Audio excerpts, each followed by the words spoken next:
Hi, everyone. Welcome back to the web series Finders Keepers in association with Full Moon Films and Getman's Virtual Fairs. This particular episode is associated with the Greenwich Village Antiquarian Book Fair, and the web address to get onto the fair, because it's virtual this year because of COVID again, is down below. So please visit the fair. And right now I'm very happy to introduce Jann. Is it Jann Haworth? Is that how I pronounce it? Yeah, you got it.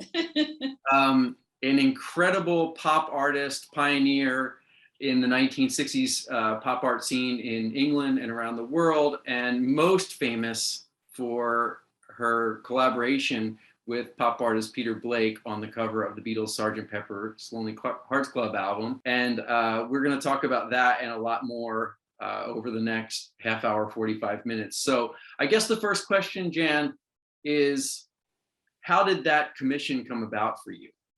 Well, it's a good place to start because the rewriting of that story has happened recently in several directions, and I mean, each person, I'm sure, believes the the narrative that is lodged in their brain, but I also am fully aware of the fact that the brain will rewrite sort of a story over and over again. And so I guess all of our stories are subject to,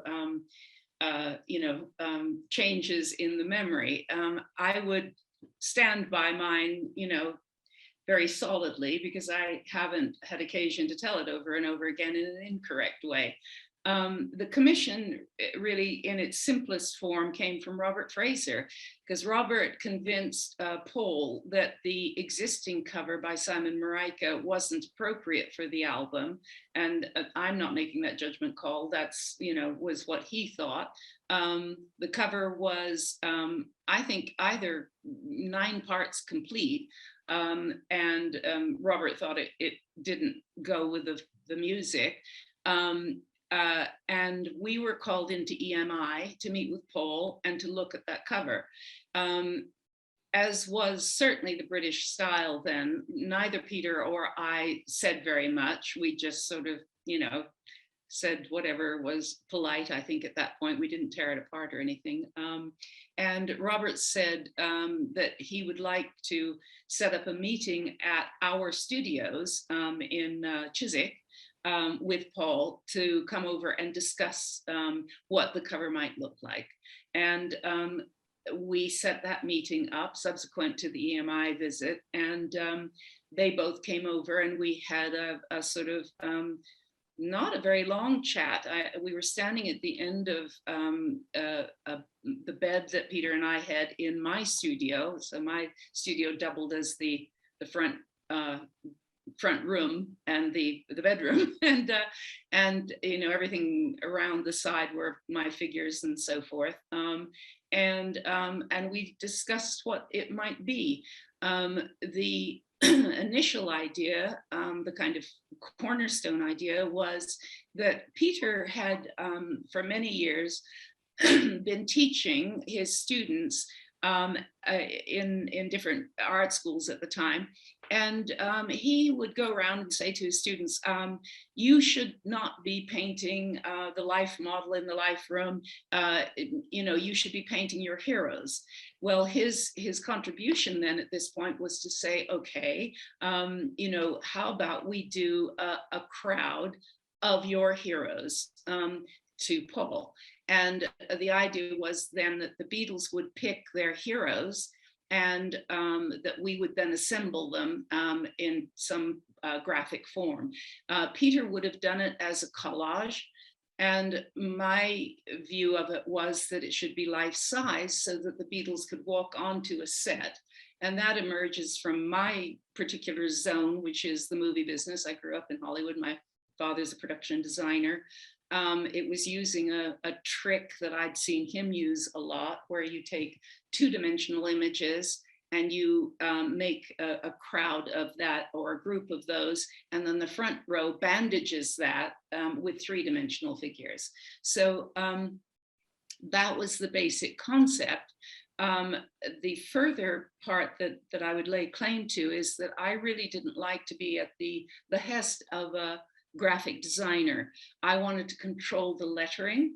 And so the flower lettering came from that particular viewpoint, and the drum. I wanted the drum to be, the name of the album, and that therefore it would just be an image. It wouldn't be, hey, we take a photograph and then somebody puts the Beatles over the top of it and Sgt. Pepper at the bottom of it. So I think the thing that one might say about the actual genesis of that is, follow the things that are leading up to that. Peter had collage under his belt, and had done cutout figures before. My work came in from Hollywood and, Hollywood practice, in that I had seen on the sets with my dad. And the lettering was something, just a particular prejudice that I had at that time, that I didn't really feel all that comfortable in the hands of the graphic designer.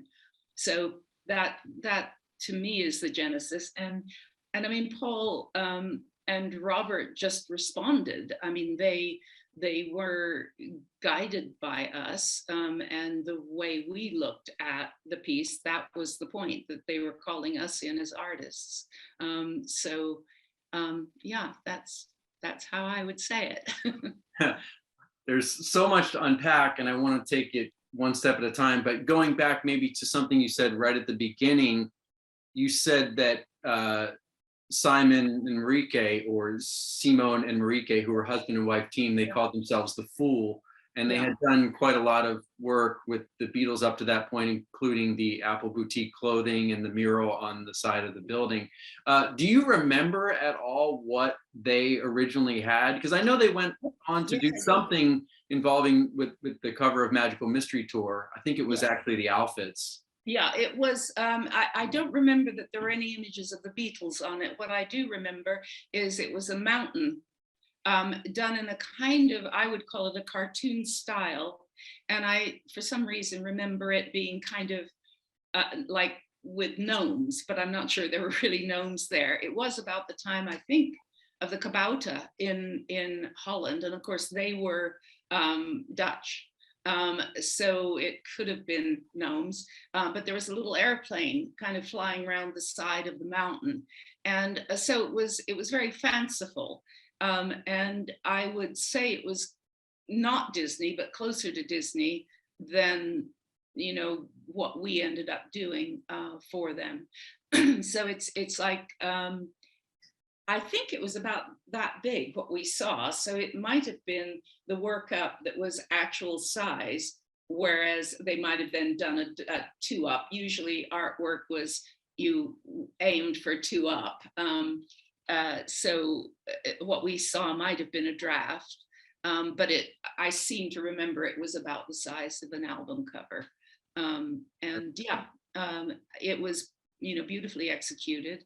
And had a certain kind of vivacity to it that certainly was highly professional. And I think we couldn't comment on whether or not it matched the music, because we had not heard the music by then. And that's another point. By the time we did the cover, we had only heard a few tracks from it. We certainly hadn't heard Lucy in the Sky with Diamonds, because I would have done a black sky had I known that. Would have been more interesting, I think. Possibly. I mean, it's what I find kind of fascinating about it is that it wasn't you that, or as far as I can understand, it wasn't you and Peter that were commenting on the artwork that had been done by the Fool, but rather McCartney himself had said that this isn't quite working. And I wonder where that suggestion of sort of the vaudeville marching band or music hall band kind of came from. Was that something that he said, we're more thinking in this direction, and then you had that trope to sort of fall back on? Because there are so many pictures of marching bands or theater ensembles. Well, just to rewind that a little bit, I think it was more Robert Fraser who said this is not appropriate. And I don't know if he had to convince Paul, or if Paul already had doubts about the work that Simon and Marika had done. I don't know. I mean, I only can say that I knew Paul, Robert was quite probably the instigator. I think Paul trusted him as an art advisor. And Robert was, he had an absolutely brilliant eye. I mean, he was at all points ahead of trends. So I would credit him with that. And the marching band is definitely the Beatles. And I think that what happened was, it might have been collaborative between Peter and Paul or something, or you could be the Sgt. Pepper's band, but I think that came from the Beatles. And, that the costumes, they took charge of what they were wearing. And the styling of that is pure 1967. I mean, it's the uniforms and the decorative look was really gaining ground, having emerged out. I mean, the Beatles having emerged out of a kind of mod look, were going into the beads and the beards and all of that stuff.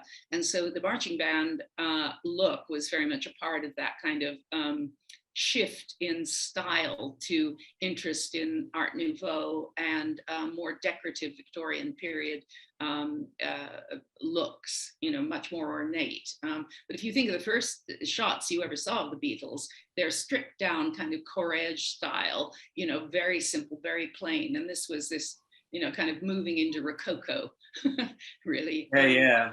But you actually came to England from Los Angeles before the whole Mercy Beat, Beatlemania, British invasion kind of thing took hold. There wasn't swing in London in the early 60s, was there? What was it like?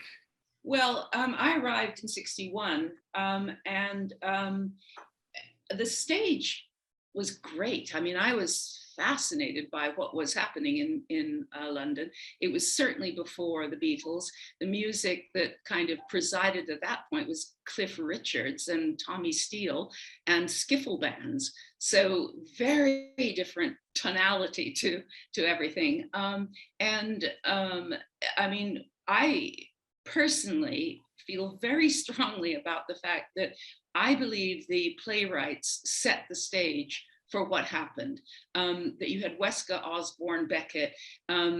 You had writers that were kind of breaking the mold.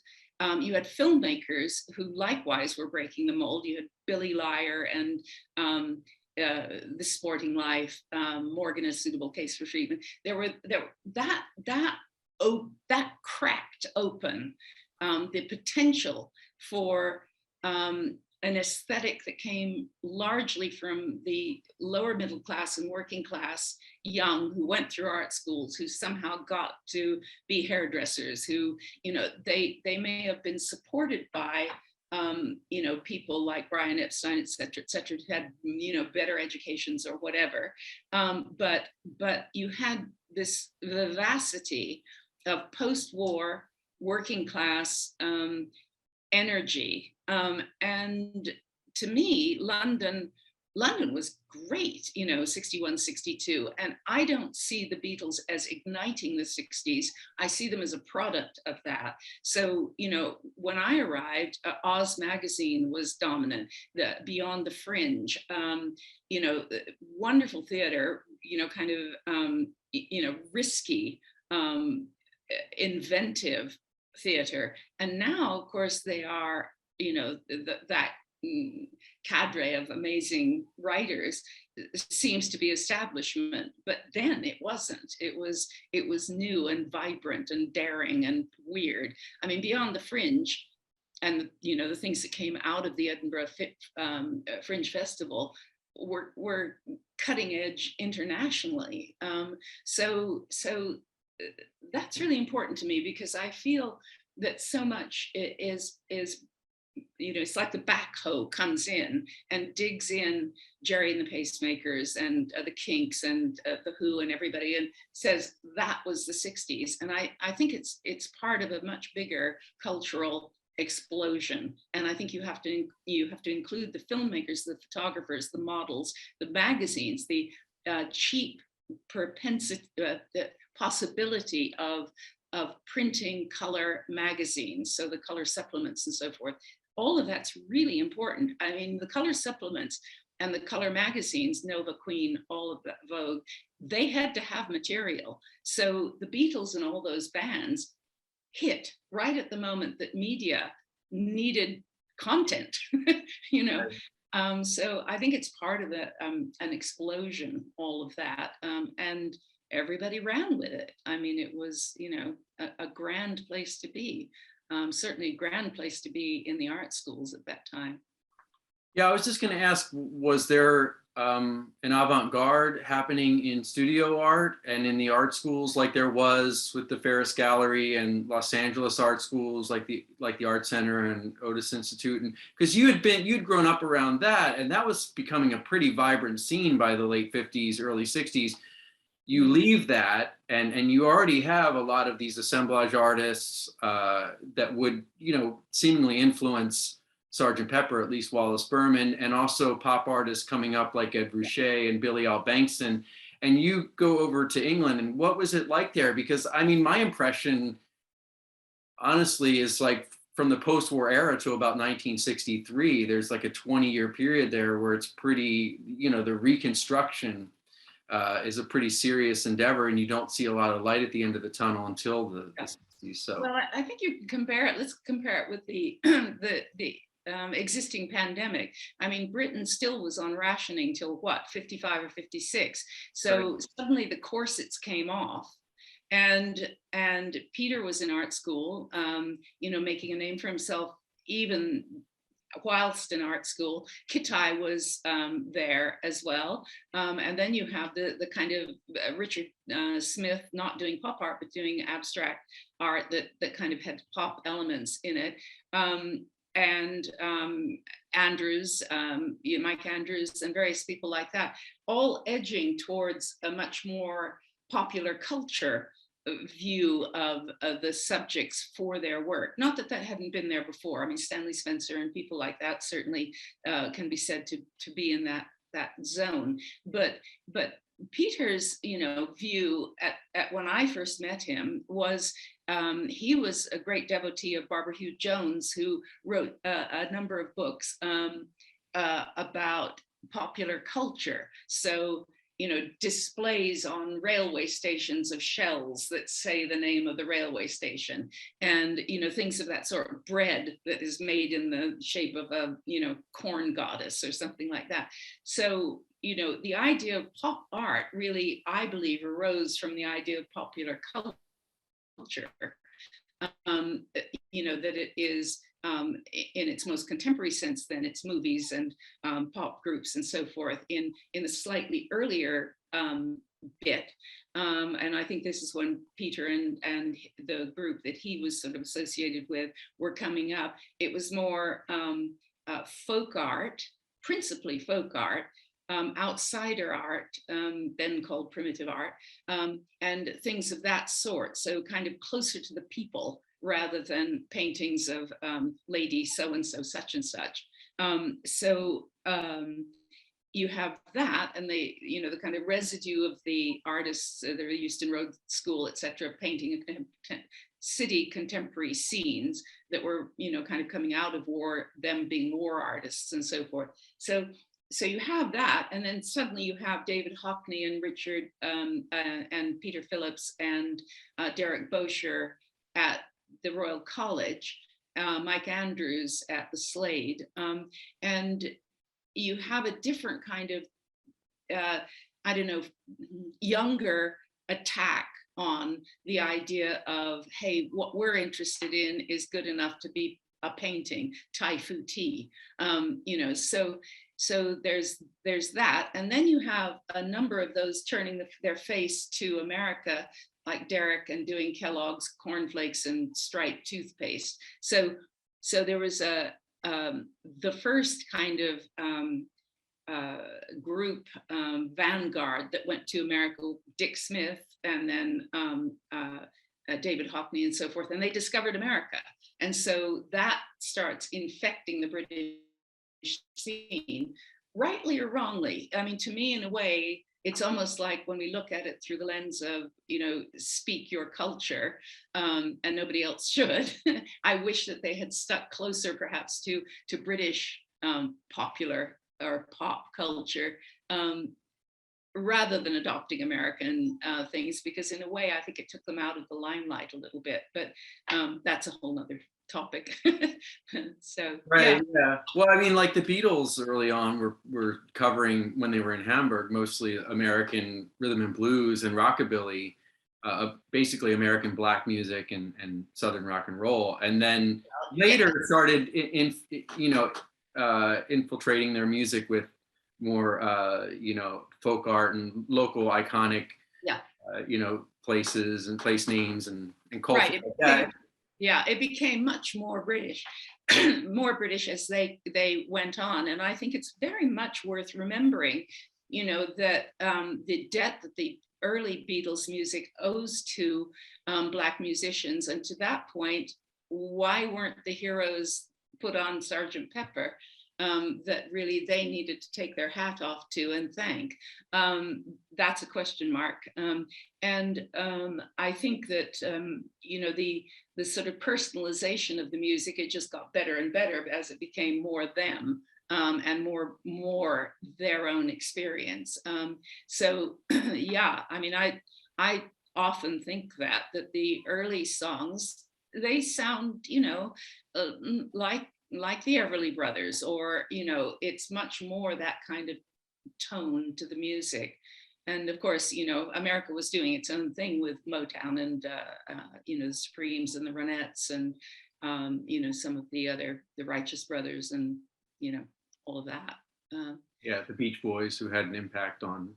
Yeah, I'm not so keen on the Beach Boys. That's perhaps a subject you don't want to go to, but I feel they owed a terrific debt to the Four Preps and other groups that preceded them. Yeah. Yeah, for sure. They were aesthetically and even in their fashion a continuation of the 1950s in a way, and gave it a Southern California flair, I guess, in terms of subject matter. But I mean, I do appreciate where Brian Wilson took it without abandoning kind of the novelty of the name. Just sort of said, let's see how far we can extend this, and then eventually by Pet Sounds and Smile, getting into more psychedelic subject matter, more political subject matter. I mean, really, it's kind of at odds with the Beach Boys, but I appreciate that dichotomy. But I know that it influenced McCartney and his production technique on Sgt. Pepper a lot. But I'm interested, in terms of the British interest in American products or American culture. You actually came out of Hollywood. You actually had somebody who was a parent who was in the movie industry. So the understanding of glamour and theatricality and illusion was already sort of, well established in you, I would think, by the time you got there. And I wonder what the reception was for a female artist in the early 60s who had come out of America and was so well entrenched in this, American, in particular Hollywood aesthetic. Well, to your use of the word celebrity, I think I came in not. I mean, I didn't ever take celebrity very seriously because I'd been around it, and it wasn't. It was just what you were in. And so, meeting various people on the sets, actors, directors, so forth, which I did. I mean, my father was sort of unstoppable. He took me to all the sets he did if they were in LA and some of the locations, and introduced me to everybody. I mean, there were no other children there, but that was his style. And so I had this, pretty surreal experience over the years. And I didn't see actors as any more or less important than art directors, the lighting man, the prop man. My view was everybody's sort of the same. An actor isn't a goddess or a god. And and if anything, when I came to England, I mean, that came with me. These were people who produced stuff. So, the idea of celebrity was never kind of amazing. as a But female. Jan, sorry to interrupt you. Was it you who picked Mae West or Oliver Hardy or Marilyn Monroe for the cover of Sergeant Pepper? Yeah, so yes, Mae West, yes, W.C. Fields. Peter picked Oliver Hardy and Laurel and Oliver Hardy. I was Richard Lindner and Larry Bell, some of those. So yeah, I, and so again, to retrace where you asked me to go about a female in London at that time. Actually, it's probably pretty evenly balanced. First of all, I didn't know I wasn't equal because I came from California, where if anything, women were superior. I mean, everybody I knew and my mother's family, socialized with, they did stuff. They were professional. They were either printmakers or actresses or designers or so I was used to women being whatever they wanted to be. And I grew up being treated, you can do whatever you want to. And I got A's and I was top of my class. I assumed I could do anything and nobody said I couldn't. It took me quite a long time in England to even recognize the inequalities. I just didn't see it. I mean, I knew so-and-so said something stupid, but I just thought, oh, well, he's an old duffer, at the Slade, and what does he know? And so, I didn't see it. I mean, innocence is its own protection, I guess. And B, there just were a lot of opportunities. I mean, there was no opportunity in LA that would have equaled my opportunities in London at that time. The Young Contemporaries exhibition was phenomenal. I mean, you were a student and you submitted work and you either did or didn't get in. And I got into that. And from that, I was, they did a short list for an Arts Council touring show of student work, got that. They did a selection for a yearly event that the ICA, Institute of Contemporary Art, did, showing 4 of the painters that were in the Young Contemporaries. I got that. And so I was showing it at, 20, 21 in the ICA, so I mean, that just never would have happened in LA. And it's worth remembering too, that LA was still considered outside of LA as provincial. It wasn't New York. It still isn't New York. You still see California painters as being treated like B movies. If you think about Diebenkorn and some of those artists, so they don't fit. They're messy, and Barney's Beanery was a shock. But Barney's Beanery is totally Hollywood, and certainly my territory is absolutely analogous to that. So I was very lucky. I was very lucky that Robert Fraser picked up my work, and I showed with him in '66, and I was still, very much in my 20s. Sorry, can I just interrupt you? Are you saying that the sculptures that you created were analogous to the sculptures from Ed Kienholz's Barney's Beanery? No, I didn't know about Kienholz at that time, but I believe that we came from the same womb, as it were, if Hollywood's a womb. He was doing life-size figures in a set, and that's what I was doing. I was doing a set for the ICA with life-size figures in it. I mean, the whole concept of my work is, it's life-size, it's a stand-in, or it's a latex reproduction of an actress, or it's it's a prop. And so that kind of idea of sequential, set, surreal, artificial substitutes, all of that. And it's also highly formal. Huh? It's also highly formal in the same way that Kienholz's is. I mean, I really appreciate that aspect of Hollywood a lot in the face of abstract expressionism and such sort of high critical mindset coming out of New York and Paris at that time. I mean, this ability to, or this desire to take on subject matter coming out of Hollywood is, really fascinating. And you have other people besides just the assemblages. You have Marjorie Cameron, who's working with Kenneth Anger and who is doing these, elaborate almost costume-like drawings of Aleister Crowley and this whole underworld of Los Angeles. I mean, it really, you're right, it runs parallel, but it is in its own sort of hermetically Yeah. sealed bubble. Yeah, no, I don't think it ever has really got its just desserts. I mean, Wally Berman was in the same art school my mother was in with Marisol, and so that did you know that I did the Kenneth Anger Lucifer jacket? Did you No, know? I didn't. Oh my God! Wow. When you look at it online, it's missing the star and various other bits. But Kenneth came to me and asked me if I would do a baseball a baseball jacket for his film. And I had met the weird boy who was his Lucifer. He found him in the Piccadilly men's loos, he said. And anyway, so I was to make this jacket for him, and he still has the original one, and he's still living, which is amazing. So that was a little sort of nice commission, only a bit scary.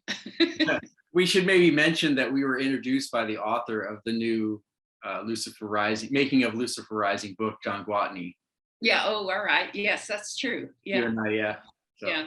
I'm a big Kenneth Anger fan. I love the idea of the magic lantern and the idea of Hollywood as being this sort of, or the movie industry as being this kind of conjuring agent or conjuring medium. And certainly my interest in the Sgt. Pepper and the aesthetic supplied to the Beatles work kind of comes out of that same love of theatricality. So and I think that again, going back to the idea of evidence. I mean, when I was doing Sgt. Pepper with Peter, my father was in London doing Half a Sixpence with Tommy Steele.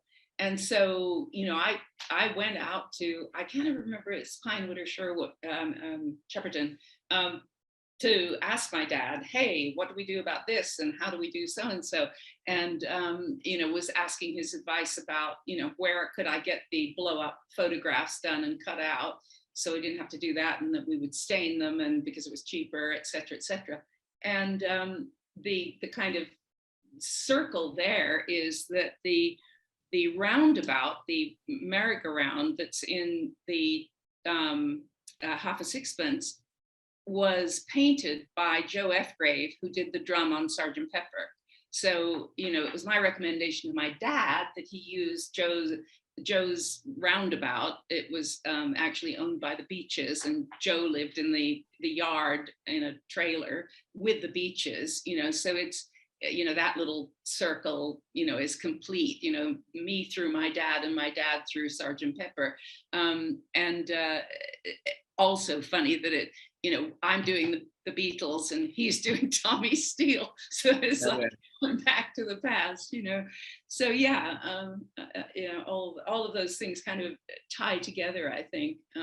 But I think, your reference to Kenneth Anger is also, I think Hollywood Babylon had a big effect on people, as kind of shock horror, and does actually do the same thing that I'm talking about, that it doesn't celebrate celebrity in fan art sort of stuff, which I think is at best dubious. And I think the thing that one can't really highlight enough is to say how utterly surreal the movie industry is. I mean, it just never ceases to delight me how weird it is, and how fabricating these substitutes. I mean, the things my dad did are just hilarious, and so it's a great source of humor to me, and that ribbons through my personal work, because I can't take anything seriously. I mean, it's sort of, it's so crazy and so unlikely, and I love that. I mean, it's the retention of magic, basically. So yeah. Can you tell me a little bit about what you were doing just before you got that commission? I know you had done some shows. You had sort of, as far as I can see, pioneered this concept of the soft sculpture. And I've seen some of them, like one, there's this sculpture of this sort of hunched over older woman who almost looks like a ventriloquist doll. It's very expressionist in the face, and yet there's also the obvious novelty of it. And maybe you could just go into a little bit of that and you know, what the reception was in Sure. maybe 64, 65. I know on your bio, I've read that you had even some group and solo shows leading up to the commission. Yeah, I mean excuse me, the old lady that you referenced there was on Sergeant Pepper. I mean, she has Shirley Temple on her lap, and Shirley Temple was a figure of mine. So just to tie this into Sergeant Pepper, the initial idea was that we wanted to have the front row be three-dimensional, like I said, to bandage the 2D heads coming forward and cheat the reality, basically. We wanted to have waxworks in the front row, but we didn't know if Madame Tussauds would allow us to have their waxworks, and we didn't really know that till the last minute. So there was an opportunity there to use some of my figures in the front row. I had the surfer by then, and the cowboy, and a couple of other things. And oh, who was the surfer?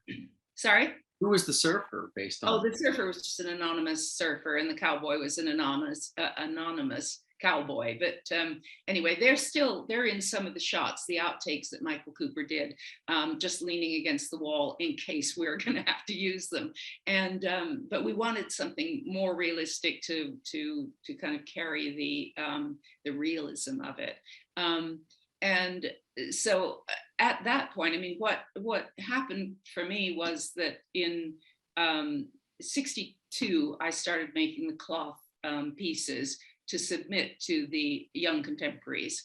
And subsequent to that, I got the ICA show, and Robert saw the ICA show and offered me a show, which I had in 66 with him. So by that point, I'd done Mae West, I'd done the surfer, I'd done an old man, old lady, I'd done the set, the dog, flowers, all these things in kind of in cloth. So cloth as a transition that seemed to me to represent flesh more accurately and in a kind of interesting way, that you could scrunch up cloth like the skin on an older face.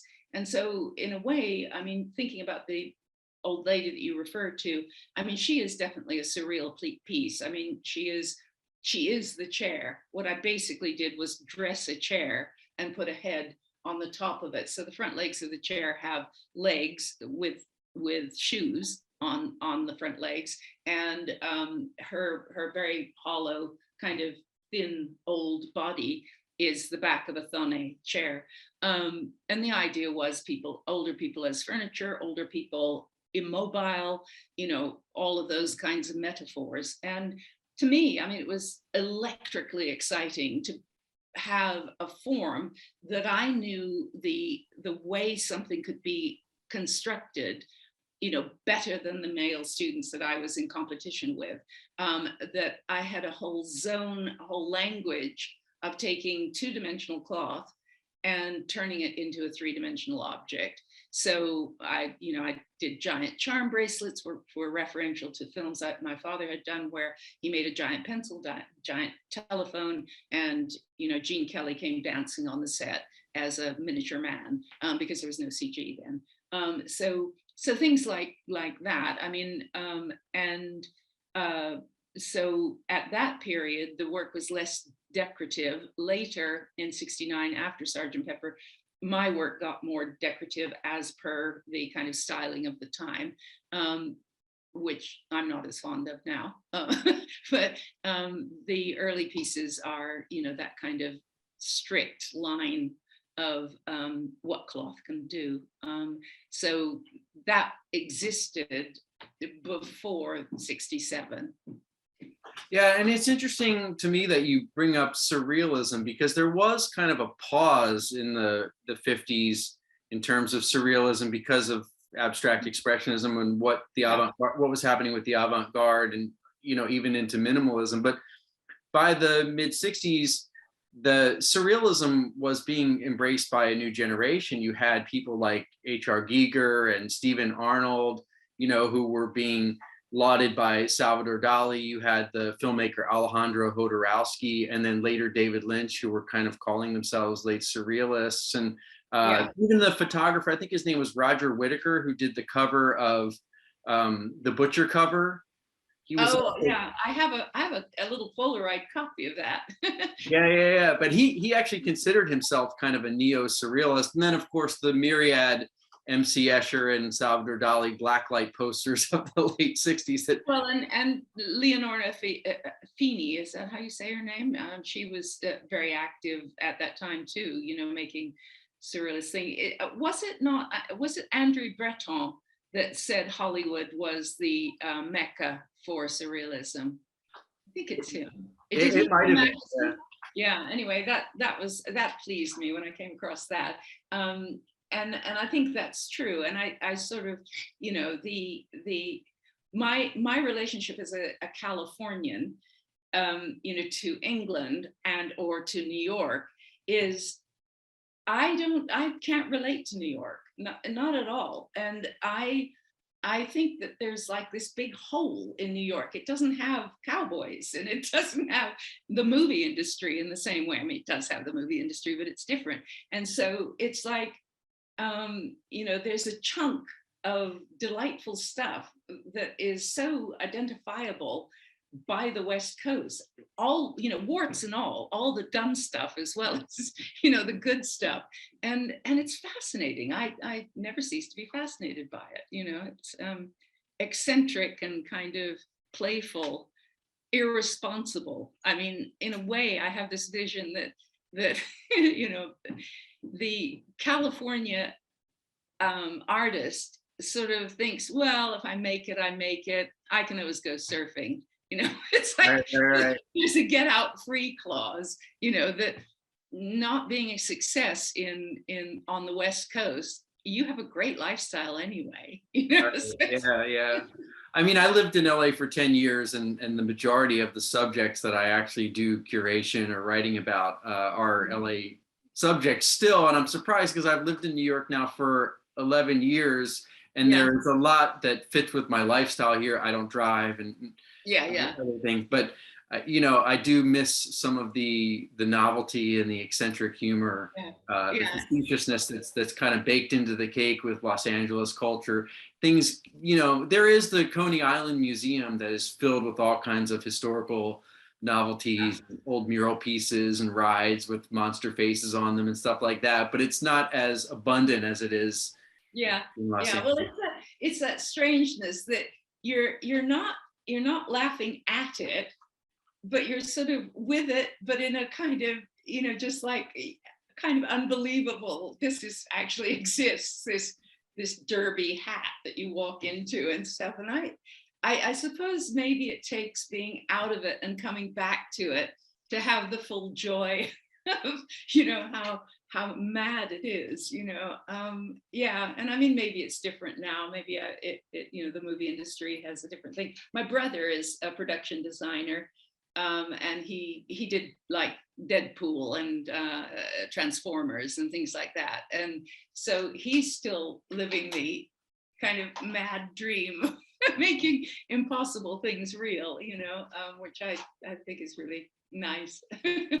Yeah, I hope it never becomes such a serious media landscape that it loses that I don't know, quirkiness, that childishness, also that campy and kitsch aspect. But I was interested in what you said about your work in the late 60s becoming, you know, both surreal but maybe a little bit more glamorized in the aftermath of the Sgt. Pepper Commission.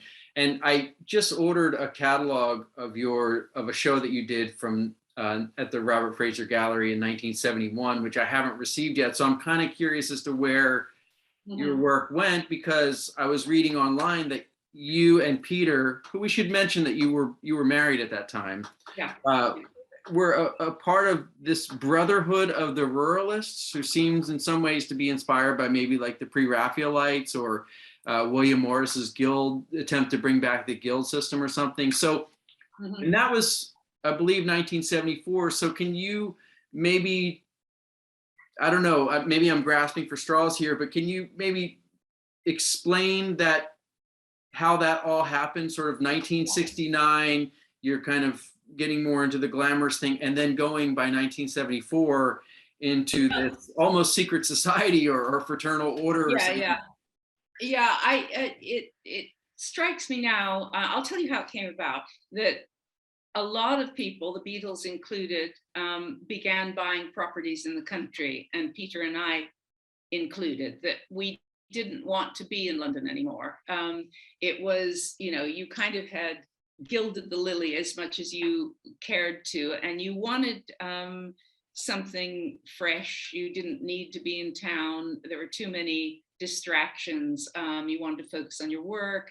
And so I began to look for property. Peter didn't really engage in that part of it. And I didn't like the idea of being stuck in a cottage somewhere. So I started looking at disused railway stations, which is what we eventually bought. A station called Wella that was on the Bath to Bournemouth line. It had been discontinued by, I can't remember the name of the politician. He axed a whole bunch of railway lines. So the move to the country was, Princess Margaret was in Bath with Roddy somebody or other. And, so people moved out, they didn't want to be in London at that point. The Beatles went to India and, so Robert Fraser closed and went to India. So things dispersed. And being in the country, and my first daughter was born, was a different mindset. You were transitioning to the care of a child, or the interest in, you had a garden or you could grow vegetables. And so the opportunity there of the outdoors and the rural was exactly like the right medicine for raising a child, but for working without so many interruptions. And so in '69, we really were in Wella more or less full time from that time. The idea of the ruralists, which didn't really come together as it was initially imagined, was really to create a magazine that had elements that came from people who had done just that. They'd moved to the country. So John Michel as a writer, and various other people that we knew that had written for the BBC doing plays, John Fletcher. We thought it would be nice to have something of a compendium of work that was arising out of a more rural setting. And I found the word ruralist, in the dictionary. It seemed to be, a good fit, and the rest of the people involved agreed. So we were called the ruralists. I always wanted to make sure that it kept an edge in it. And I think it lost that edge really, and became a little too close to Marie Antoinette, pretending to be shepherds and shepherdesses. It certainly was read like that in London, and I think caused a lot of irritation, and not improperly so. So at that time, the work we exhibited, in some cases, we were asked after the BBC program about the ruralists, if we would like to show in, I don't know what it was called, something Yard in Oxford, and things like that. So we had a number of group shows together and so forth. And it was very much more kind of rural landscape sensibility, and diametrically opposed, you could say, to the whole pop concept. Peter kept painting in that zone to a certain extent because he was doing Tarzan and other Johnny Weissmuller and things like that, and some of the wrestlers. But likewise, he began to do paintings of Titania and things perhaps more associated with Shakespearean, kind of rural feelings. So that to me, I mean, the way it affected my work was my work became more decorative, which I don't like now. And I'm pretty savage about my own work, basically. so in hindsight, I'm rather hypercritical of it. That period annoys me. I did do some work then that was three-dimensional tapestry work, which I really like, and that was using old ways of working, i.e. tapestry, but taking them into 3 dimensions. So tapestry embroidered face as a mask, and I did a lot of masks at that time that are kind of okay. So it was that kind of sensibility, and we certainly weren't the originators of it, or just a part of that sentiment of moving to the country, it was better for your kids kind of thing. So yeah, that I think kind of says what it was like. The Brotherhood of the Ruralists, at least in theory, seems to me to kind of be very much in the zeitgeist of what was going on. Oh yeah, and I mean, and Peter Gabriel is a good example of that. I mean, he in that period was establishing Box in the studio there, and he was in the country, and I think WOMAD came out of that, and that was not a central London thing. It was a festival. It was out of doors like Glastonbury, and so there was there's a general reaction by creative people to have a different lifestyle. It didn't mean they didn't hang out in London when they wished to or anything, but it just was a response to that period of time where I mean Peter and I never were involved with the drug culture, but a lot of those people were, and I think probably it was to a certain extent a cleanse for some, that they went to a simpler, less kind of demanding, less party time existence, and that I mean we went to the pub frequently when we were in London and to Portobello Road and all of those kind of social things, but going to the country meant that all stopped, and it became a different kind of creative timbre, and I think and in a way it is a kind of cleansing of a certain kind of high life, if you like, and maybe getting back down to some basics that we all like to experience. I started raising pigs and chickens, so it was I went deep into the kind of opportunities that were offered by that kind of lifestyle, and I loved it. You made an Alice garden. Well, your use of the word nostalgia is important, because I think you can say that much art has a nostalgic feel. It's a dirty word in the tough art zones, but most times people are reflecting on something, whether it's 5 minutes ago, i.e. I just had Kellogg's cornflakes this morning, in Derek Bosher's case, or it's a nostalgia for, I was in LA and I saw this thing, and I would say, depending on how old the nostalgia is, the late 60s, early 70s, in its adoration of Art Nouveau, William Morris, in terms of household styling, it picks up on that fact of artists looking backwards.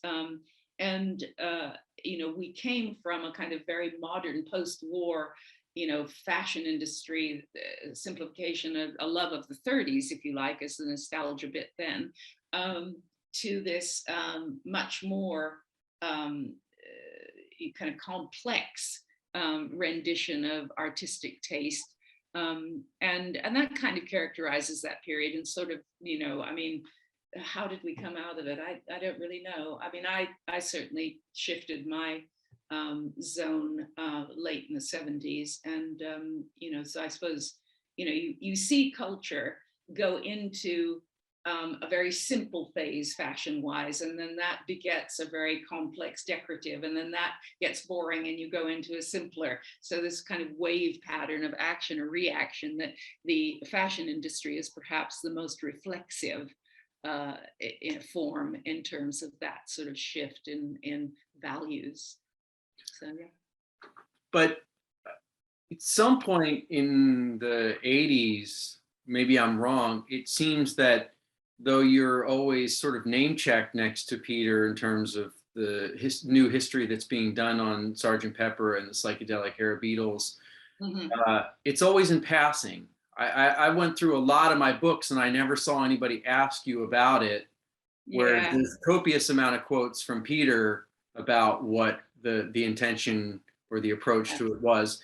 Uh, and in fact, I talked to some friends before this interview and said that I was interviewing one of the co-creators of the Sgt. Pepper album cover, and several of them actually said, we've never actually heard anything Yeah. that he's ever said about it. Do you think in a way that, do you feel that you've been cut out of this narrative? Well, if I valued it in some way differently, yes, but I don't. I mean, the thing is that if you, I don't like the fact that I may have been cut out because I'm a woman or a wife. That's not acceptable. But it doesn't matter that much. I mean, I have to, like the movie star who's getting older and not getting the parts or something like that. You have to take all this with a grain of salt. Sgt. Pepper is a 13-inch square piece of cardboard in a universe that goes on forever, and it isn't that important. Hubble showed us a photograph of a piece of space this big that was black, and there were millions of constellations in that tiny speck of space. So, you can't take these things so seriously. I mean, I think you have to say, oh, okay, so what? I mean, it amuses me to know the kind of story of Trivial Pursuits. One of the questions was, who designed the Sgt. Pepper cover? Well, it had Peter Blake, and someone, or some buddies wrote to me and said, we're writing to correct that. So I said, okay, that's good. So they did correct it, and now it says Jann Haworth. It says Jana. So it still isn't right, or at least it wasn't last time anybody looked. So you can't take yourself that seriously, and the just desserts of what you do. I would sooner be, known for my part in the conceptualization of, face-to-face cloth work. I didn't work with my wife as Klaus Oldenburg did. I was the person on the rock face, as it were. And so other things are more important to me than due credit on Sgt. Pepper. It's not right if it was because women are in the shadow of a man, or that the claim is I didn't contribute anything. I jolly well did contribute a hell of a lot to that cover, but I'm not so worried about credit on it. It just doesn't matter, in the scheme of things. So yeah, there is a side to that, hey, it's not fair, or hey, it's happening again. A woman who did so and so, Lottie Lenya, didn't get the credit that she should have. But life's too short to spend time on that. And like Hollywood, if you're only as good as your last movie, forget it. And that's 67. I don't want to be stuck in 67. Right. Yeah, no, I understand. But it's also probably there somewhere around the world, every few days, there's a pastiche of that. And even though it is, in the greater scheme, when you're standing outside of the planet, it's just a speck. It is also a world in miniature that is one of the most iconic images of in modern times. And so I think you could say that's because of media. I mean, it's a media fantasy or a media phenomenon. It's not Mona Lisa, I mean, it isn't a one-off thing. It is the product of the absolute explosion of media opportunities after the Second World War. So your Black musicians who achieved amazing feats of music and had Blue Note covers and, you know, iconic things in that realm, you know, they weren't on the crest of that media wave. And media is false. You know, it's not real. The Kardashians, what? You know, I mean, you know, it's nonsense. And I think if you stay in nonsense, you don't go on, you know, being creative. And Sergeant Pepper is flawed. It's deeply flawed. I mean, don't forget that, you know, on the list from John was Hitler and Jesus Christ. Jesus Christ, yeah, okay, you know, would have been religious, but what would that cover have been had we not said, you can't do Hitler? Hitler is in some of the outtakes. He was actually made and cut out as a front row figure because he was a full figure. That is entirely unacceptable. And if the cover had enshrined what John wanted, it would not be an icon of the sort that it is now. The fact that there are 12 women, 6 of whom are fictitious, on a cover in the 60s when women were certainly emergent, is inexcusable. You know, so some of my work in terms of you know, public work, public works, murals, has been an attempt to say sorry for that, even though I'm not credited. It's not my fault as far as the media is concerned, but sorry, it should have had 50-50 women. That's what SLC Pepper is about. It's putting 50% of women as, you know, notable. And then the work in progress that I did with my daughter, Liberty Blake, you know, is all women of stature, to say this much, these 200 women, 300 women, you know, we women don't know our history. Look at this abundance. That to me is so much more important. I mean, had I not done work in progress, maybe I would feel hard done by, but I genuinely feel that the work in progress mural is more important than Sgt. Pepper. It's not an icon, but it's more important. And so I was provoked by Sgt. Pepper to do it. So, you know, to me, often artists work in the negative. You know, they say what they are not, and they try to identify who they are through what they're not. And I would say, I no longer am Sgt. Pepper. You know, that's in the dust as far as I'm concerned, because it's flawed. And, you know, Joe F. Grave didn't get the credit he should have got. You know, he was paid £25, and that drum skin, he never signed a waiver to say you can use my drum skin any way you want to forever. He never signed that. His family hasn't had any benefit from that. So that's a flaw, you know. So I do feel strongly about the flaws, I guess. Yeah. Well, I appreciate you sharing your wisdom, your memories, your compassion for these kind of slights. It's not a slight. I don't care. It's fine. Well, nevertheless, I think you have a great outlook on things, and I really appreciate you taking the time to share with us all of these thoughts. I wish we could go on for much, much longer, but thank you again, and I hope we can stay in touch. Pleasure.